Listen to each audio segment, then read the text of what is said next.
Game number 1, winner bracket final. Aldrich passed the Bratwurst boys against the Raiders. Now, guys, before I'm jumping in and I'm going to reveal what the big twist is that we announced for the playoffs, the first thing that I want to tell everybody is, again, that we have a new YouTube channel. I opened up a second one for Stormgate. You might be familiar with it. It's basically the future of RTS. It's just what it is. The new big esports RTS made by Frost Giant. If you haven't checked it out yet, game is still in development. It's not out. But if you haven't checked it out yet, make sure that you check out the link that is in the description. Again, second YouTube channel for it, and just check out some of the videos. Subscribe to the channel if you're interested in RTS in general, or in Stormgate in particular. We're going to do lots and lots of content once that the game is out. I'm super hyped for the game. I really am. I think it's going to be great. It's going to be amazing. And obviously, I have a huge RTS background, casted Warcraft 3 for 8 years, and StarCraft 2 for 5. So if you want to be on board right from the ground, help us grow the YouTube channel a bit. The link is in the description. Sub to it, watch some of the videos, and if you have any questions, let us know. Talking about the Banshee Cup then, we have currently qualifier number 6 going on. We are in the winner bracket final, as I already said. And I promised that I would announce the twist before the playoffs, and that's exactly what we're doing. So if you have missed out in the other videos what we're doing, here's a quick explanation. We wanted to do something that is kind of fun, gives the players options, but isn't really putting them into a bind. Meta Madness is its own concept and is amazing, but we wanted to do something a bit different. So what we have introduced now for the players, for the playoffs, is bounties. And the way that the bounties work is actually pretty simple. We have a list of bounties, and each team has their own list. So once that a bounty has been completed by a team, they can't do the same bounty again, but another team can still do it. So you can complete one bounty per match. So if it's best of 3 series or best of 5 series, it doesn't matter. You can, within that series, only complete a single bounty. That's it. After you've done one, you're not going to get any more. Bounties are challenges. It's something like win a game with Butcher, win a game with Murky, win a game with Nova. All of those sweet things. Win a game with Meme Blade Varian as one. And we have some team bounties as well. Win a game with 3 healers and some other things.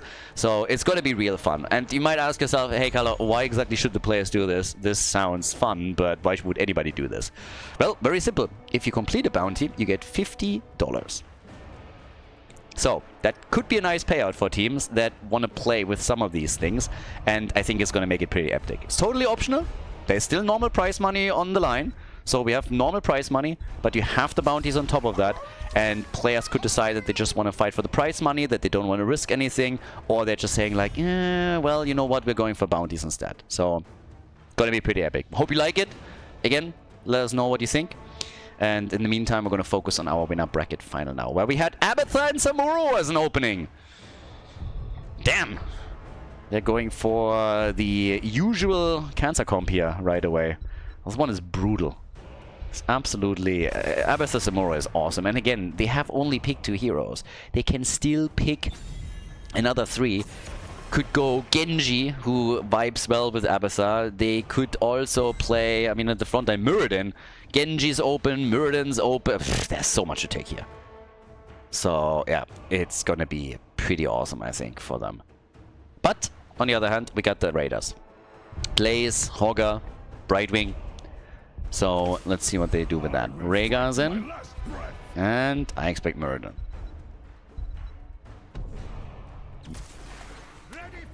Ready for action. Alright.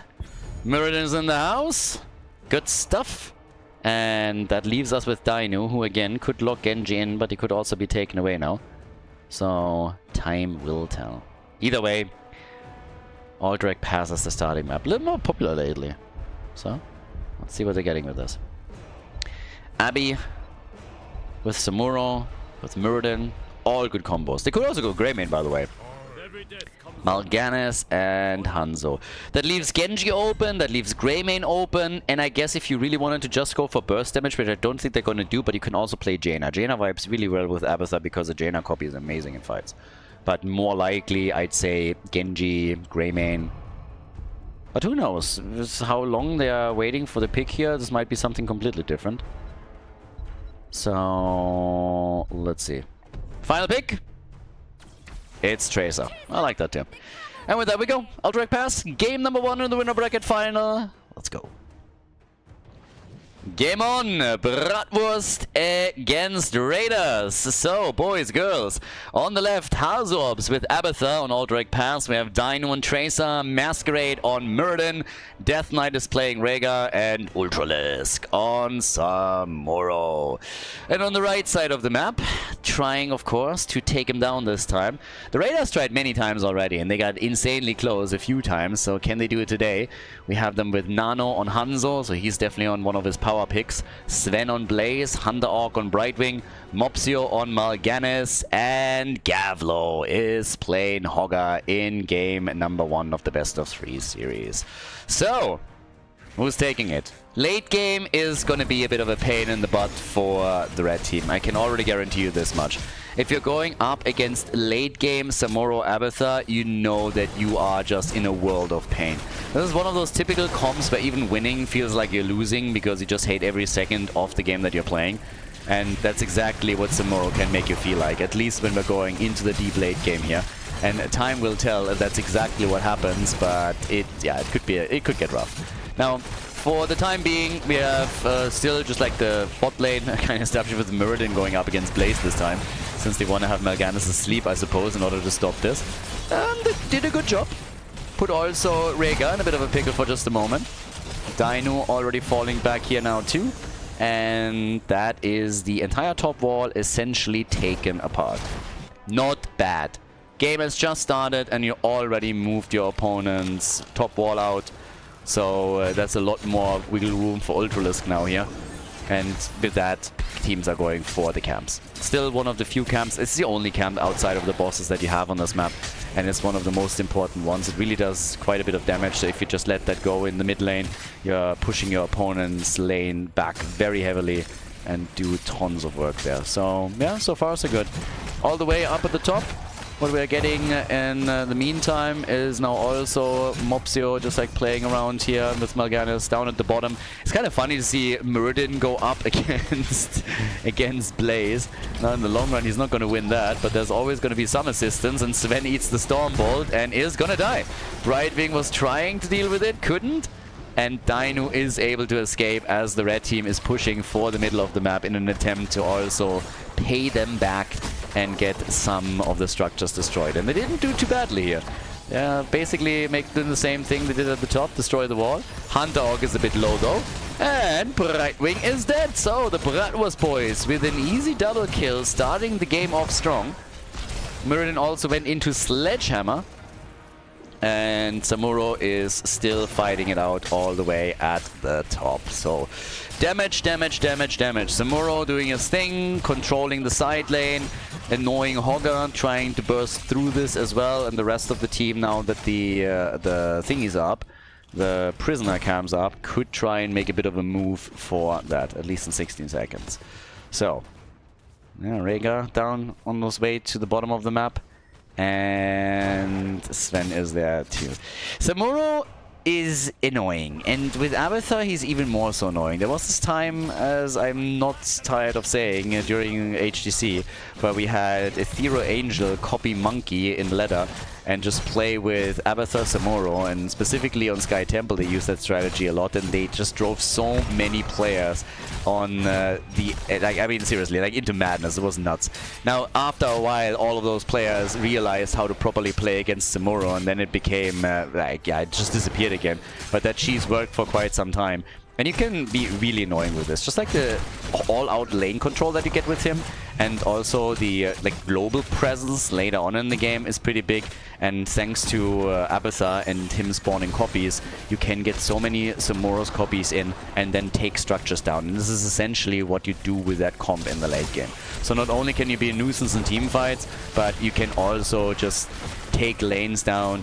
If you get on structures like forts, keeps, and Samuro gets for the ultimate evolution, you get your copies in, you can just hammer that out in seconds. It's just crazy. If it ever gets to that point, it's a different question. But they're taking Hogger out here, that's 3 kills to 0, and they're still looking really strong around the objective. So they are going for the first camp, and given the fact that they just took the first hero out, they are looking great. Bratwurst boys, they are the top team in the Banshee Cup for sure. There's absolutely no doubt about it. These guys are crazy. This team is so stacked, it's bonkers. And now that they're taking Mopsio out, it's just brutal. Sven gets out. I mean, good for him. But they are going to get the objective, and that means that we're getting the first set of the cavalry for the Bratwurst boys. They can try and interrupt this, but essentially it's just not gonna happen. Yeah, there it is. So 5 kills to 0, 1 level ahead. Raiders or cavalry on the map shouldn't get. I mean, normally I would say they shouldn't get too much done because the first set is not that strong. It hasn't scaled properly. But given the fact that they're just farming them where they stand and getting closer to level 10 now too, I wouldn't really put it past them to even destroy a fort with this. There's definitely a possibility, especially since it looks like they're going to get level 10 in time for this push, and that makes all things so much worse here. Yeah, this is going to be a rude awakening if it gets to that point, and I think it will. So, up at the top, they're still fighting. They're trying to go for Nano here, but Muradin is dead. Masquerade, the first one to fall on the end. Down at the bottom, yeah, they're breaking through some of the stuff. But to be fair, Khaldor is doing a nice job defending. So not too much has been lost there. Some hit points on the top side, fort are gone, and there's already the copy. So now they're going for double Sumuro. Now this is still very early in the game, so it's not really that impactful yet, but they are gonna take that fort down a notch or two. So yeah, the wall has been destroyed, they're taking the towers down, and then at the same time they're getting it to, I mean, what is this, roughly 50% HP, make it 60%. It's not too bad. Hoarder pulled as he's trying to chase Ultralisk down. Now that didn't work. Could have though. But yeah, no surprises. We got the Carrion Swarm in as an ult now.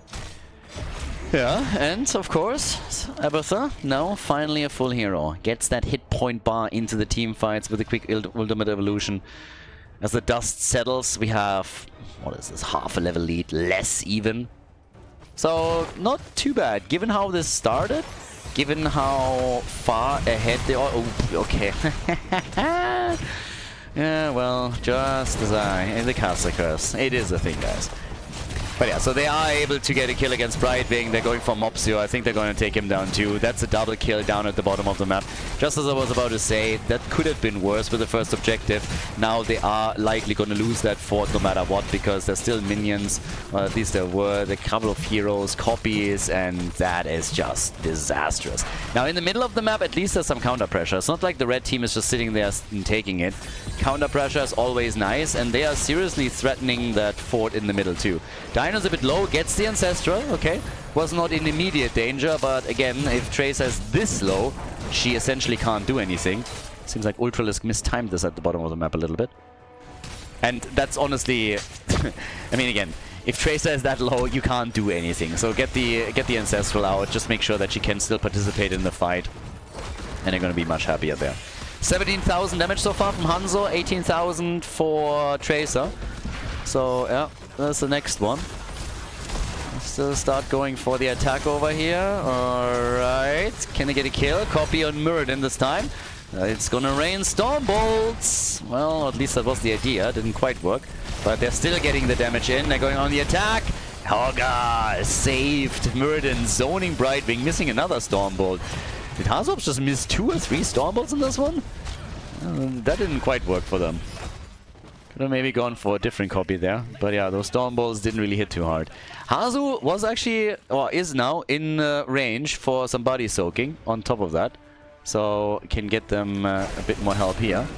And yeah, with the next camp up, level 13 is in. Talent advantage is ready. And now the chance to go for the next camp. I mean, this is basically the same thing that a Nubarak can do. You can just spawn some beetles with the Nubarak and then channel, and Samuro can, as you can see, do the same thing with his illusions. Now, this is giving you a bit of a lead, but he also wants that fort. So yeah, they get some 10 seconds, 14 seconds for free, which is always kind of nice. I mean, anything you can get for free there, why wouldn't you, right? But they don't have to do anything. So they're not fully committed to it. It's not just like sitting there trying to defend it. And I think this is also the better move. But just like get whatever you can for free and then just play it out slow. Middle of the map, still an attempt to push it. Took the fort down a notch, not too much. Not really that big of a deal yet. 13 talents on both sides by now, and it gives us Jumper for Tracer, and we got the Soma Transference for some extra heals. Mirrodin is going to be very happy about that. And Samuro is doing the same thing again, and this time he might even get the objective. Now Masquerade is going to die. That was a nice chase. Was it worth it? I'm not so sure on that, because death timers are still, I mean, it's not too bad. 25 more seconds, but this is going to be an objective. They go for the boss instead. I kind of like it. They're realizing they can't do anything about the mercenary camp, so instead they're just saying, alright guys, we're going for the boss, but they are already moving over to take the fort in the middle. And yeah, it's just, if you're the Raiders, this just sucks. It really does. Bratwurst boys with the second fort destroyed, and the cavalry isn't even here yet. We're now at the 10-minute mark, so they're also going to be a bit more powerful with all of this. Top side, I think with the cavalry they should be able to defend. Well, actually I'm not so sure anymore. I think this fort is going to get destroyed. No chance for Abathur to mule that up, I suppose. But yep, there's the attack. Death Knight, Ancestral, Arrow, damn, straight into the doggy's face. But he's still alive. Still alive, and Brightwing isn't. They wanted to take the healer down, couldn't hack it, and now instead Brightwing is gone. They lost their own. Fort at the top indeed has fallen, but down here at the bottom of the map they're opening the wall up at the keep. And again, this is all direct pass, so you also want to remove as many of those armor shields as you possibly can from your opponent's core. And working the first keep is already a big step towards that goal. And of course the experience lead is now resulting in a level 16 talent advantage, which is always kind of nice. Mirrodin, Masquerade misses the Storm Bolt, gets caught by the jet propulsion, but it's Blaze that dies. Blazes down, and Mopsio still alive and kicking here as they're trying to save Masquerade, but the keep has taken some initial damage, and Hogga is still trying to defend at the top. He's doing a pretty respectable job there too, but this fort, it's only a matter of time, and they're losing more heroes down here. Hansa has now fallen, and hello? I guess they're gonna take this. Yeah, they're gonna take it. And they want Mopsio, and they're getting Mopsio, aren't they? Yep, they are. Mopsio is gone. Masquerade is maybe a bit deep, but that is the keep destroyed. So one keep down, one armor shield removed, and that's big. Just as the red team has finally level 16. So now they have even talents, but that doesn't really do anything for you if you've just lost your first keep. So yeah, sad times. Cam gets stolen away as well. Don't want to fight the 4 versus 5, and I can't blame them. And now Ultralisk is just moving in again. So it's like, oh, cool, some structures. Let's kill them. Kill them all. Takes the fort out at the top, and they are just crushing it. So yeah, great place by the Bratwurst boys, and they love this map for a reason. They've been playing it quite a bit too, and they're looking good on this. So now, with a 1.5 level lead, you can tell that, yeah, even with Horapult, I mean, look, they really want Masquerade. They're chasing him down as hard as they can. The whole idea being, we need to do some work here. We need to get kills, and we need them quickly. As I said, the late game is another problem. Samura is already up at the top. This is something that you're going to see more and more as this game continues. Look at this. Abathur copy, and then... And the red team is not even trying anything here. They're going for the boss instead. They're just trying to set up some Hail Mary push at some point that they could possibly use to try and end the game. But while that happens, we see more and more damage up at the top. The wall is already gone. Now the keep is getting attacked. The boss at least claimed at the bottom. So that gives them some momentum.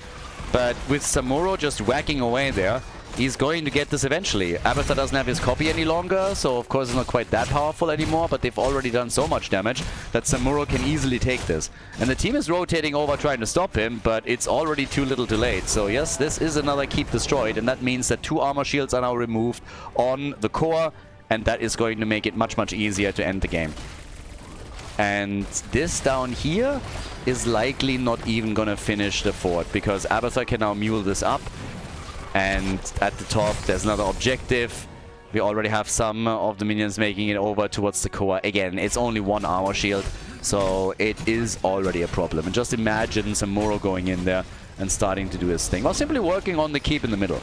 There's not that many structures left anymore. Also, Nano is dead.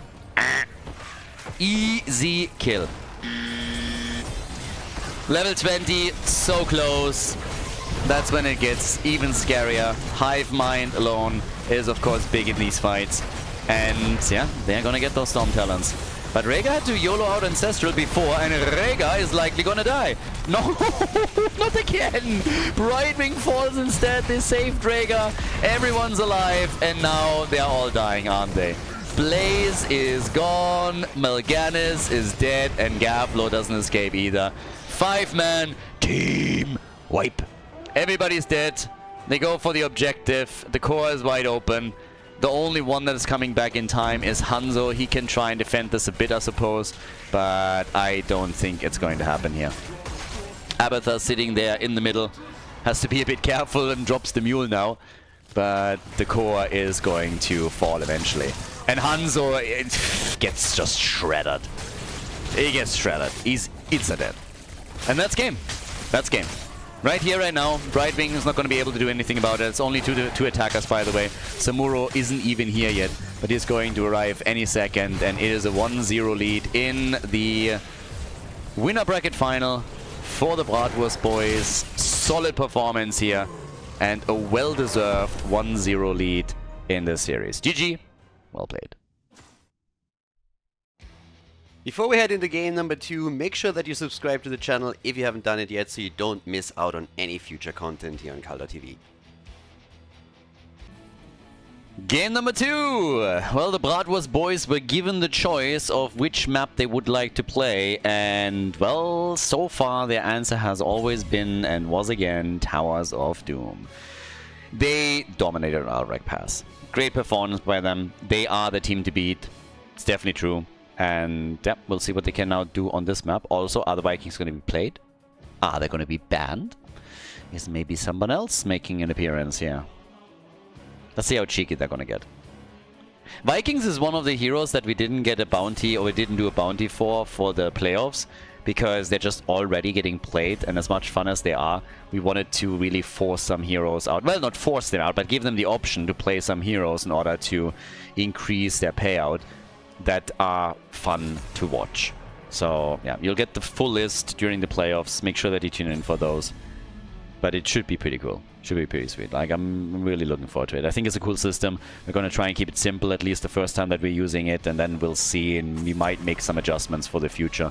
But at least at the start, you always want to keep things a bit simple. Did the same with Meta Madness, and then I adjusted the format time and time again, with one tournament after another, until I got to a point where I'm just like, okay, this is exactly how I want it to be, and this is how we're running it. Okay, Towers of Doom, we got Jojo banned. We have a ban on the Haka and on my F. Which means that Vikings are not banned. Spoiler alert, Sven can play Vikings too. Just saying. Or they could also, I mean, nah. I was honestly just like bouncing crazy comes around in my head right now, thinking if they are busting out some Mopsio Cho'Gall or something. But they start things off with Lucio, and that's obviously a super solid start into all of this. But the double pick on the other side. Are we going to get Vikings? Yes, no. Is somebody banning it on the 3rd position? Either way. Genji's also still up. Falstad is up. You can play some globals. Yes, the Haka's gone. But if you still want to play a global, you can play the birdie. Kind of need to deal with Genji then, though. Genji likes chicken. They are the Vikings! Vikings and Uther. So I guess the Raiders, I mean, obviously the Raiders knew that there was a possibility. I suppose they were hoping that Vikings are not being picked in the first rotation so they can ban them out later. Or maybe pick them for themselves, which hasn't happened. And here comes our double pick. I mean, cat's out of the bag now, right? You know what's coming. So the only question, I suppose, that is still there is what exactly is the 4-man going to look like. I would absolutely imagine Uther, main tank, double support, Vala, and then, I don't know. Go wild. Double support, Vala, Zarya. Something nasty like that. We're going a bit overboard, yes, but still. It would be kind of funny. That's also one of the bounties for the playoffs, by the way. Triple healer. Triple healer is another one. I think we also made a bounty for no healer composition. Which is possible. I mean, Abathar is not a healer. So you can get some avatar support, and teams have done it in the past. But yeah. Anyways, Diablo and Junkrat. And of course, the important part is, as always, you have to actually win with it, right? So, yeah. But let's go. We have Sonya banned out, and what are you getting rid of? Come on, guys. No. I want to see Vala. They should just say, like, okay, if you ban Vala, we're picking Soljin. Show him who's boss. That would be a good one. That would be the best way to show him who's boss here.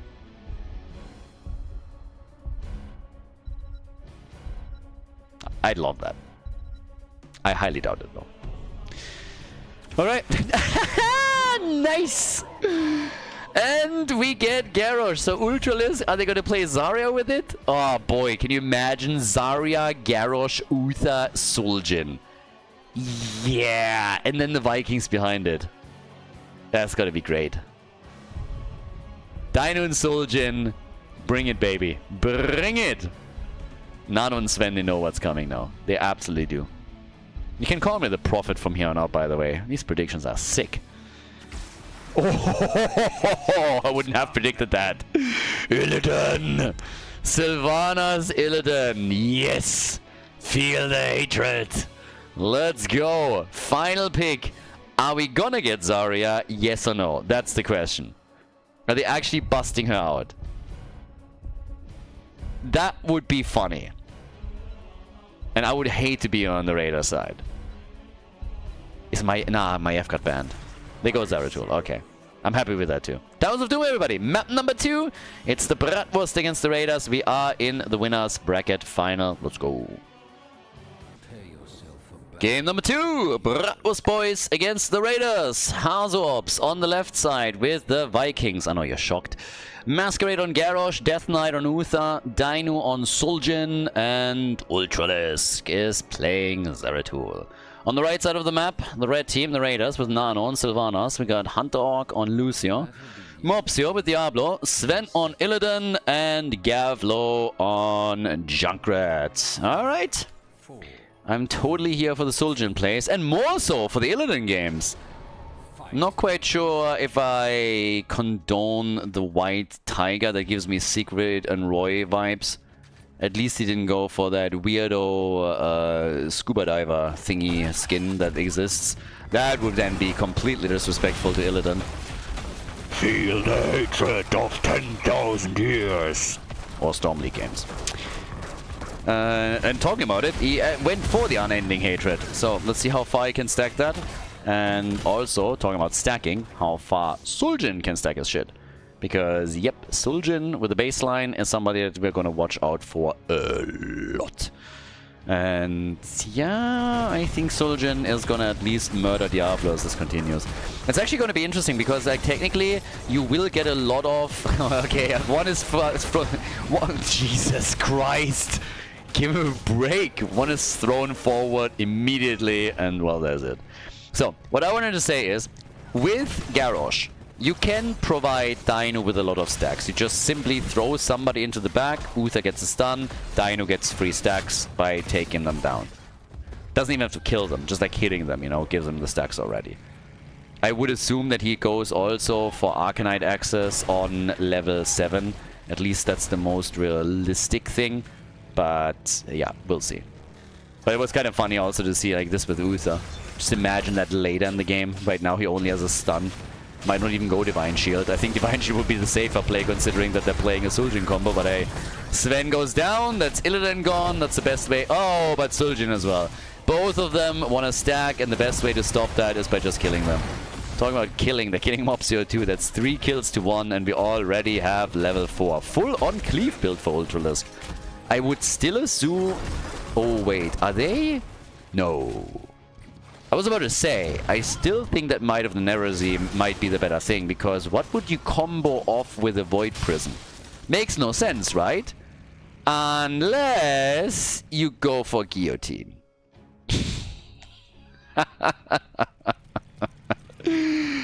Are they actually gonna do that? Void Prison into Guillotine. Okay, yeah, that just became a possibility. That could happen. Illidan, by the way, can also start to do a little bit of work with against the Vikings. So this is something where he can get unending hatred stacks. They are just deleting Lucio. Insta-kill on Lucio right there. So that's that. 4 kills to 1. Vikings, of course, can now start to control the map a little bit. They could go completely bananas here. There's so many things that they could do. I mean, if they really are thinking Guillotine, then I hope for the love of God that they're going to go Divine Shield. Because if not, Suljin is still going to be in a bit of trouble and is likely going to die more than he likes. But you could make a lot of sick plays, obviously, with a Divine Storm too. Throw Uther into the opponent's team, drop a Divine Storm on them. You could play Void Prison into Divine Storm, into Guillotine and all these things, but it will make it very difficult life for Suljin. That would be the downside in all of this. Arcanite access as expected, so there's that. And yeah. I mean, I am totally game for this now. Not a lot of stacks for Suljin. There's not too many fights that are happening here. And Illidan has the advantage that he can stack against Vikings. Much harder to control for the other team, so there's that. But either way, 10 stacks for one. Dino, not too much. Wants the range increase at least. And gets some together also for his level 7, so there's that. And Illidan, he's going for the Viking hunt. It's not too bad. It's actually kind of cool. Sven with the Viking counter. At least he thinks he found it. I would love if Illidan would be the new hero to go to pick up against the Vikings. Can you imagine? We're seeing Illidan more often. Anything that gives us Illidan more often would be amazing. We currently don't have a bounty for Illidan plays planned for the playoffs. Maybe we should introduce one. Not so sure. Anyways, Suljin wants his piece of the action. So he's now coming in too. They're trying to invade the camp again. Illidan is still all the way up at the top.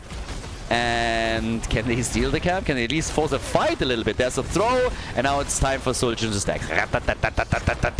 But Uther goes down, and Suljin got a few stacks, but nothing to write home about yet. So it's going to take a bit. And Illidan, he's at 16. He's going to stack this, of course, way past. Also, nice control from Abathar, from Hazu. I associate him with Abathar so much that I'm now calling him Abathar. So Hazor's with 10 stacks on his baseline too. This one, by the way, got fixed to my knowledge. So now we have the Viking Horde properly displaying the stacks on globes that he gets. So as long as we're heading into the very late game, he should have a lot of sustainability there. Hazu talking about sustainability, he doesn't really have it yet. So in this case, at least he gets killed. And Suljin, now that we are finally having another altar up on the map, all of a sudden realizes, hey, you know what? I can actually start stacking things. And they're going for Mopsio again.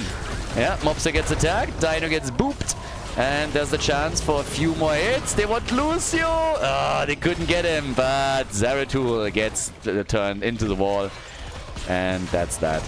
Dino with 12 stacks. He needs 3 more and he has the range increase, which is going to make his life a lot easier. 30 until he gets the double swing on the Arcanite axis. And the shots have been fired. So despite the fact that the Bratwurst boys have level 10, it is now 32 against 32 points on the core, since the Raiders have taken the last one. There is... okay, alright. Taz Dingo, no guillotine shenanigans, we get a Void Prison, and we have Divine Shield over Divine Storm. So, okay, they're taking this very serious. They're not going full-on meme dream here. But Suljin also gets the Divine Shield out. Okay, went for his own unkillable. He is gonna die here, unless he gets a heal in a moment, and he doesn't. So he's dead, but at least he got a lot of stacks out of this. Traded his death for that. Oh! Suljin down, Garrosh down, and Zeratul got away. Really cool play from Ultralisk, moving away from Metamorphosis that was used by Illidan, who's now at 44 damage on his level 1. Obviously, he wanted the 20, he gets the extra 20, and since then worked in a few more. But they are getting the bell tower conversion at the bottom of the map. Yeah, the Raiders are trying to get this to game number 3. And as long as Sven on Illidan is able to get that into the late game, the problem for Illidan is going to be level 16 for for Olaf. Getting an additional stun on the other side is going to be rough. Because now you have Garrosh generally, then you have Warlord's Challenge, you have Uther with his stun, You're going to get Benediction later, which can then again stun him a second time. You're getting Zeratul with a Void Prison, and on top of that, we're going to get Olaf with Large and in Charge. So an additional stun coming in. That makes it super tricky. Right now, the Raiders are ahead in the objective. So at least there. But okay. Still looking over towards Suljin. He's going to be key. Dino needs to get more stacks. And he has 18,000 damage. You compare that to Junkrat, for example. I mean, Junkrat's at 25k. But again, Dino, if he gets to 30, if we're going to get full late game, he has 15 stacks on his Arcanite access. You know, that's actually not bad. Considering that he doesn't have a double swing yet, it's not too bad. But they're trying to get more. Yeah. Moving away there easily. And, well, there's your hits now. Alright, now get the hits in. 19. The range increase is helping him enormously, of course. So Junkrat dies. They get him. Can still work on Diablo a little bit, but also has to be super careful. Is again a bit low. Especially Illidan. I really thought that Illidan would go for Hunt or something again, but no.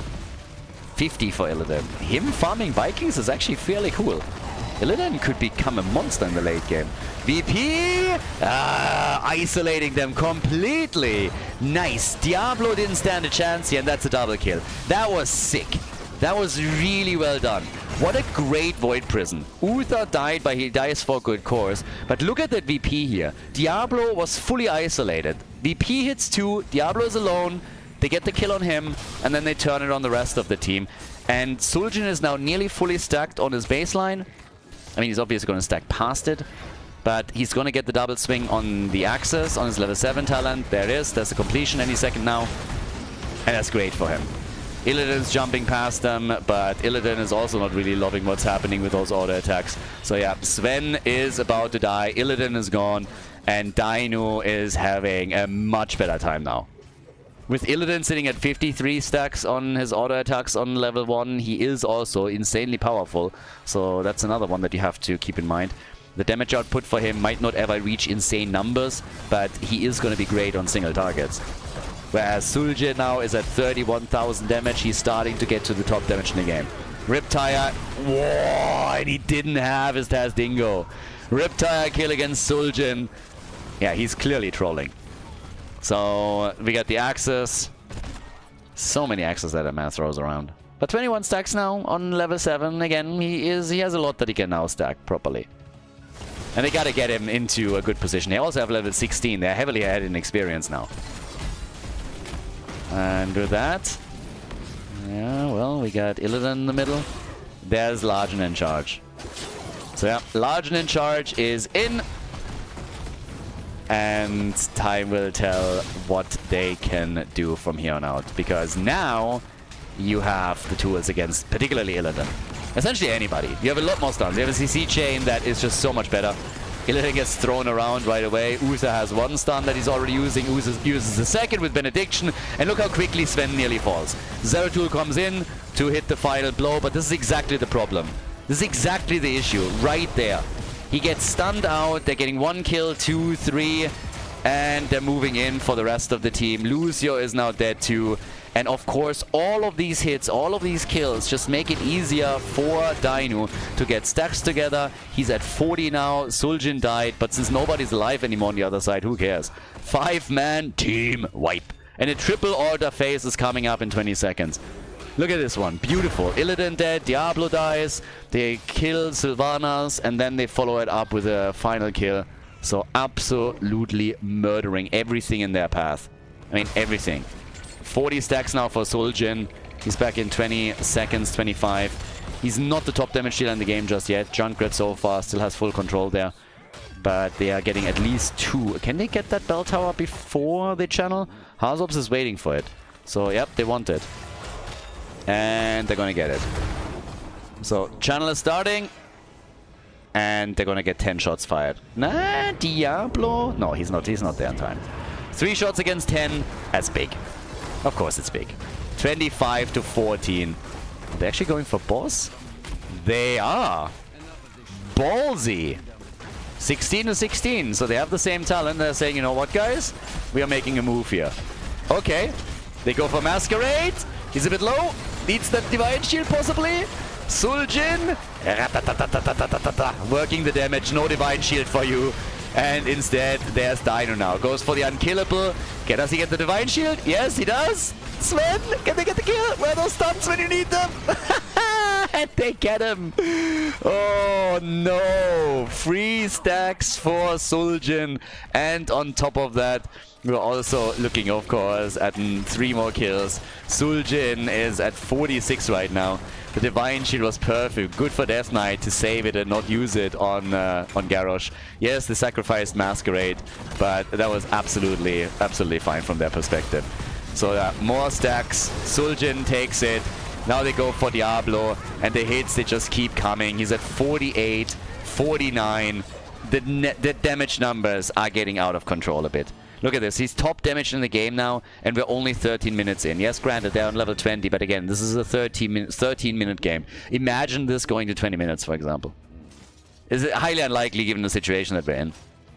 But yeah, if this goes to 20 or anything like that, oof. Dino is going to just murder everything in this path. And now they're going to get level 20 talents. And that gives us... No, first of all, Fury of the Storm. Can go for the next fight. I mean, I would expect that he upgrades his 10 and goes for the Armani thingy. But he doesn't. Goes for a surprise for you. Okay, so the attacks are now also bouncing. AoE damage, you know, because he just didn't have enough damage already as is. Dino alive. Dingo gets the Divine Shield and the ult. And there it is. 60 stacks now! He's on 60 stacks! 63,000. Look how quickly he's getting the damage numbers in. It's crazy. And that's game. 5-man team wipe, and that's game. Boom! 1 more altar is up. 2 points on the core. That's a victory. The Bratwurst boys move on to the grand final of qualifier number 6, everybody. And the Raiders drop down into the losers bracket. GG. Well played. And yeah, nicely done by the Bratwurst boys. Good job.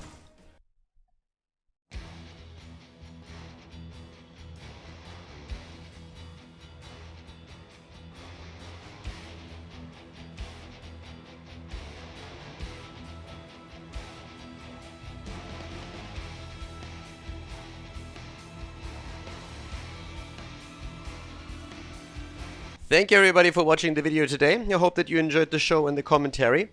And keep in mind that the spoiler protection that is going to run for the rest of the video is made possible by all the support on patreon.com.